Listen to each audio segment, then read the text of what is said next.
देख रहे हैं दिल्ली के जंतर मंतर पर एमसीडी के शिक्षा विभाग के सभी कर्मचारी जिस तरीके से हाय हाय के नारे लगाते हुए और उन्होंने जंतर मंतर पर किया ज़ोरदार प्रदर्शन। मैं आपको दिखा दूं किस तरीके से वो नारा भी लगा रहे थे और ये कुछ कह रहे थे अपनी सैलरी को लेकर। 5 महीना होने को जा रहा है लेकिन अभी तक फिर दोबारा एमसीडी कर्मचारियों को नहीं मिल पा रही है सैलरी। इसको लेकर जिस तरीके से इन लोगों ने बयान दिया, बहुत ही मर्मनाक और दर्दनाक घटना कि किसी भी व्यक्ति को 5 महीने सैलरी रोकेंगे तो क्या खाएगा उसका परिवार और कैसे पढ़ा पाएंगे अपने बच्चों को। आइए हम सुनाते हैं क्या लोग कुछ कहते हैं। जो मेयर साहब ने आश्वासन दिया वो सिर्फ वेतन के लिए आश्वासन दिया था और वेतन भी उसने कहा था कि मैं आपको कंटिन्यू सारा वेतन अतिशीघ्र रिलीज कर देंगे, लेकिन अभी हमारे को सिर्फ अक्टूबर का वेतन मिला है। इस समय भी हमारा 5वां महीना शुरू हो गया है, 4 महीने हमारे कंप्लीट हो चुके हैं, 5वां मार्च लग गया है, अभी तक हमारे को वेतन नहीं मिला है। लाखों कर्मचारी जो है, चाहे वो डैम्स में है, हेल्थ में है, एजुकेशन में है, वो पिछले 25 साल से परमानेंट नहीं हुए हैं। उनकी समस्याओं, उनका क्या जीवन है, नरक का जीवन जी रहे हैं वो। उनकी समस्याओं से ध्यान हटाने के लिए ये वेतन की समस्या जानबूझ करके क्रिएट की गई है। दिल्ली सरकार, हमारी एमसीडी से ये निवेदन है, ये मांग है कि अतिशीघ्र आप चेत जाइए, हमारे कर्मचारियों को जल्दी से जल्दी 2017 तक के जितने भी एम्प्लॉय हैं उनको पक्का करिए और उनको वो सारी सुविधाएं दीजिए जो एक सरकारी एम्प्लॉय को मिलती है। धन्यवाद, हम यही रिक्वेस्ट करते हैं। सबसे बड़ी समस्या है वेतन की। हमें पिछले 5 सालों से लगातार 2 महीने का, 3 महीने का वेतन लगातार ड्यू चल रहा था, लेकिन 2020 से हमें 5, 6, 7 महीने तक का वेतन हमारा खड़ा हुआ। देखिए, ये हमारा बेसिक मूल मानव अधिकार है कि हम अगर काम कर रहे हैं तो उसके बदले हमें तनख्वाह दी जाए।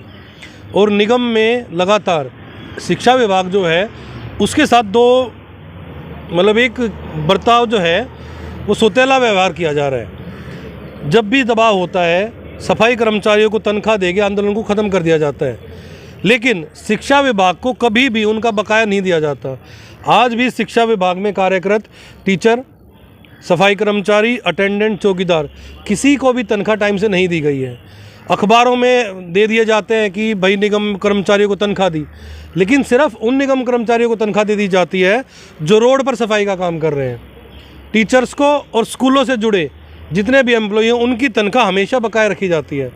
दिया गया है, हमारे बोनस नहीं आए हैं, कोई भी चीज़ जो भी मूल सुविधाएँ हैं वो हमसे छीनी जा रही हैं और ऊपर से हमारे ऊपर लगातार काम का दबाव बनाया जा रहा है। कोरोना काल में एक भी काम ऐसा नहीं था जो टीचर्स ने नहीं करा। राशन आया वो बांटा, बना बनाया खाना है वो बांटा, सर्वे की ड्यूटी हुई हमने वो करी, उसके बाद कोविड वैक्सीन में ड्यूटी हुई वो हम लोगों ने करी, एयरपोर्ट पे ड्यूटी हुई वो टीचर्स ने करी, रेलवे स्टेशन पे ड्यूटी वो टीचर ने करी, मास्क के चलान हुए वो टीचर्स ने काटे। ड्यूटी जितनी भी हो सकती थी वो हम लोगों से कराई गई, लेकिन हमारे जो वेतन भत्ते थे वो हमें नहीं दिए गए। मैं इस निगम प्रशासन से, केंद्र सरकार से, इस मोदी सरकार से ये पूछना चाह रहा हूँ कि क्या इस कोरोना आपदा में टीचर्स ने बढ़ चढ़कर फ्रंटलाइन वर्कर के रूप में जो काम करा उसका इनाम हमें हमारी तनख्वाह ना देकर चुकाया जा रहा है क्या?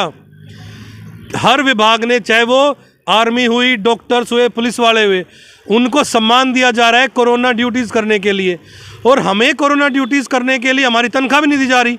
मतलब ये कैसा व्यवहार है? क्या एक राष्ट्र निर्माता की आज ये स्थिति हो गई है कि उसे अपने वेतन के लिए लड़ना पड़ रहा है? ऐसा है कि हमें बड़ी शर्म आती है कि हम रोडों पे, जिसको राष्ट्र निर्माता कहा गया है, राष्ट्र निर्माता का शिक्षक पुरस्कार दिया जाता है, 5 तारीख सितंबर को जो है वो शिक्षक दिवस मनाया जाता है, लेकिन इतना बड़ा दुर्भाग्य कॉरपोरेशन के एम्प्लॉयज़ के साथ किया जा रहा है, एजुकेशन में खास करके, कि उनको सैलरी के लिए मजबूर, सैलरी कई महीनों की रोक दी और वो सैलरी पाने के लिए बेचारे रोडों पे खड़े हैं, माँ अपनी डिमांड कर रहे हैं, लेकिन कहीं कोई किसी प्रकार की सुनवाई नहीं हो रही। मैं ऐसा प्रशासन हमने ना तो जीवन में कभी देखा और शायद भविष्य में देखेंगे भी नहीं। अपनी दोनों की, आप और बीजेपी, ये दोनों मिलकर हमारे को एक तरह से इन्होंने चुनाव मटेरियल समझ रखा है और फुटबॉल समझ रखा है। इधर से उधर, उधर से इधर कर रहे हैं। दिल्ली सरकार की जो हमारे साथी हैं वो बताते हैं कि भाई बहुत अच्छी बात है। हमारे यहाँ से साथी जो है नगर निगम से, वो मजबूर होकर प्रमोशन लेके दिल्ली सरकार में जा रहे हैं कि एक डिपार्टमेंट अपने शिक्षक का निर्वाह नहीं कर पा रहा और उसको अपने डिपार्टमेंट छोड़ के जाना पड़ रहा है मजबूरी की वजह से। दिल्ली सरकार भी बीजेपी का जो शासित निगम है उसको ब्लेम गेम खेलने के चक्कर में हमें लगातार उसके अंदर पीसा जा रहा है। अगर निगम के पास पैसा नहीं है तो दिल्ली सरकार पैसा रिलीज़ करके हमारी तनख्वाह दे सकती है, केंद्र सरकार हमारा पैसा दे सकती है, लेकिन अगर नियत हो तो ना निगम प्रशासन की, ना दिल्ली सरकार की और ना भारत सरकार की, किसी भी सरकार की ये नियत नहीं है कि दिल्ली के शिक्षकों को उनका वेतन बकाया दिया जाए। तो सारी लड़ाई इनकी नियत की है, इन करप्ट, इन भ्रष्ट, इन नेताओं की है। ऐसा नहीं है कि सरकार के पास पैसा नहीं है, कोई सरकार ऐसा नहीं है जिसके पास पैसा नहीं है। सरकार चाहे तो किसी भी मद से पैसा रिलीज़ कर सकती है, लेकिन अगर सरकार चाहे तो मैं ये स्पष्ट कह रहा हूँ कि ये सरकारें नहीं चाहती कि ये मुद्दा हल हो, सरकार इस मुद्दे को पाल रही है।